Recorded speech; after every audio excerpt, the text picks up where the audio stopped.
napagos ko ani karong pagkampanya para anaon yun sila.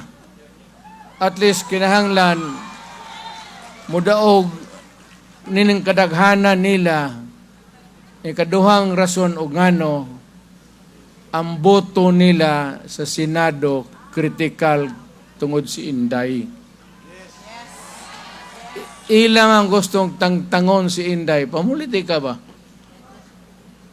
Kay pagkahuman god ni Marcos, ug manaog siya, ug di siya magdiktador, may naagi ikapuli.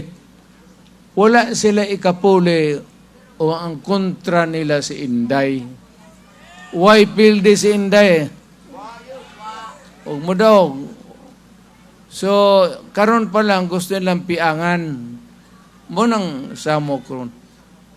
So, kinahanglan perhaps ay si Inday pag-abot sa Senado kay mo umanay mo ang Senado mo oy judge ang House of Representatives mga representante mo na sila'y prosecutor sila'y mo da sa demanda niya ang mga senador mo'y maminaw o muhatag sa ilang silot o verdict.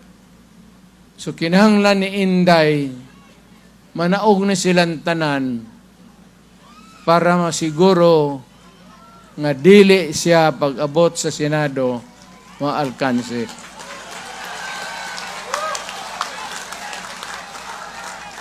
Nang hangyoon tamo padag-on ba ninyo na akong gihangyo sa inyo?